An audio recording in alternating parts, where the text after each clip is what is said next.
Hello everyone, welcome back with me. My name is Daniel Tuo, and last video I already explained about team building and effective communication. Right now, I will talk about total quality tools that has 7 tools, which are the Pareto charts, cause and effects diagrams, check sheets, histograms, scatter diagrams, run charts and control charts, and last is certification. So the first part is I will explain about Pareto charts. What is Pareto chart? Pareto chart is a graph that indicates the frequency of defects as well as their cumulative impact. Pareto charts are useful to find the defects to prioritize in order to observe the greatest overall improvement, which is Pareto charts are important because they can help an organization decide where to focus limited resources. A Pareto chart is a combination of a bar graph and a line graph. For the example is in this photo. First one is each bar usually represent a type of defect or problem. The height of the bar represent any important unit of measure, often the frequency of occurrence or cost. Third is the bars are presented in descending order from tallest to shortest. And last is the line represent the cumulative percentage of defects. Let's look at the table of data for the Pareto chart. The cumulative percent corresponds to the sum of all percentage previous to and including color defects. In this case, this will be the sum of percentage button defects, pocket defects, and color defects, which is 39% plus 27.1% plus 16.9%. The last cumulative percentage will always be 100%. Cumulative percentage indicate what percentage of all defects can be removed if the most important types of defects are solved. In this example, solving just the two most important types of defects, button defects and pocket defects, will remove 66% of all defects. Second is cause and effect diagrams. Is to help identify and isolate the causes of problems.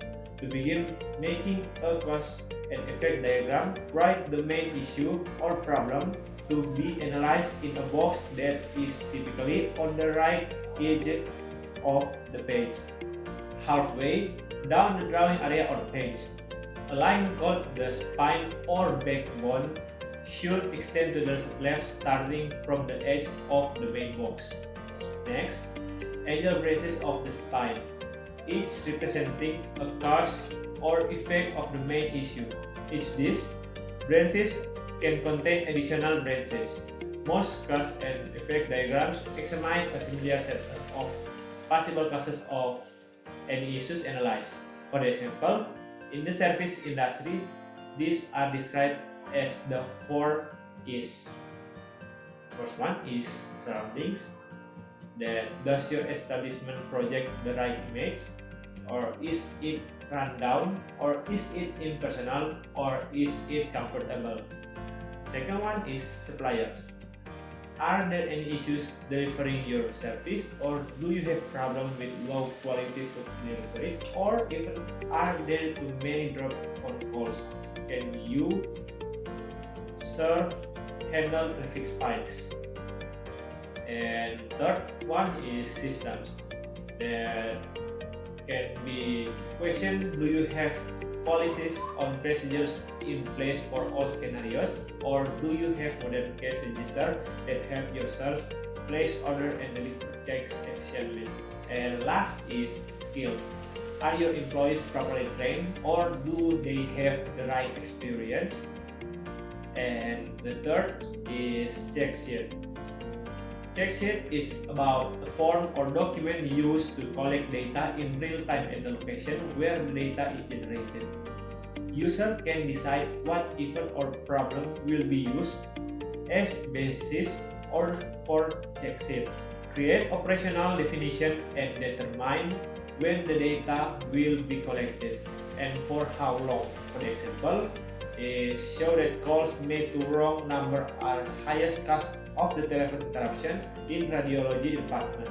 The fourth is The histogram can help you represent frequency distribution of data clearly and consciously amongst different groups of a sample, allowing you to quickly and easily identify areas of improvement within your processes. With a structure similar to a bar graph, each bar within a histogram represents group, while the height of the bar represents the frequency of data within the group.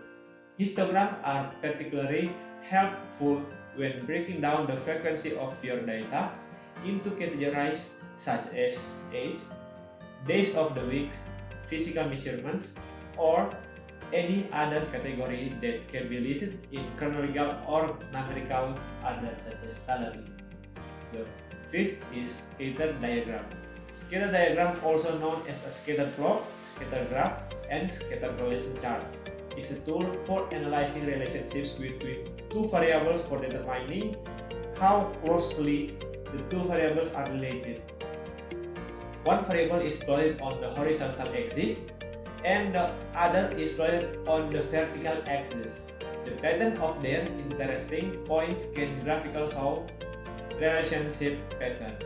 For example, we can analyze the pattern of motorcycle accident on a highway. You select the two variables, motorcycle speed and number of an accident, and draw the diagram. Once the diagram is completed, you notice that as the speed of vehicle increases, the number of accidents goes up. And this shows that there is a relationship between the speed of vehicles and accidents happening on the highway. 6 is run chart and control chart. The first one is run chart. Run chart is a plot of a metric performance with respect to time. It used to check for presence of special causes in the process, or in the other words, to determine whether the process is random or not. As perfectly, random process will not have a special causes. A run chart checks 4 types of special causes, which are trends, oscillations, cluster, and mixture. And the second one is control chart. Control chart is a graphical tool used to determine process performance with time. These were developed by Walter A. Seward and hence are also known as Seward charts. This chart help determine whether the process is stable or not. If the process is stable, the process will only have inherent variation or common cause variation. The region of common cause variation is given by control limits, upper and lower control limits. Any process variation outside the limit is considered as special cause variation. The last is stratification. Stratification is defined as the act of sorting data, people, and objects into distinct groups or layers. It is a technique used in combination with other data analysis tools. When data from variety of sources or categories have been lumped together, the meaning of data can be difficult to see. The data from reactor 2 and reactor 3 are cycled. Even without doing any calculation, it is clear that for those two reactors, purity decreases as iron increases. However, the data from reactor 1, the solid dots that are not cycled, do not show that relationship. Something is different about reactor 1. So that's about 7 tools of total quality tools, and right now I'm at the end of my video. I'm Anuto. See you on next video.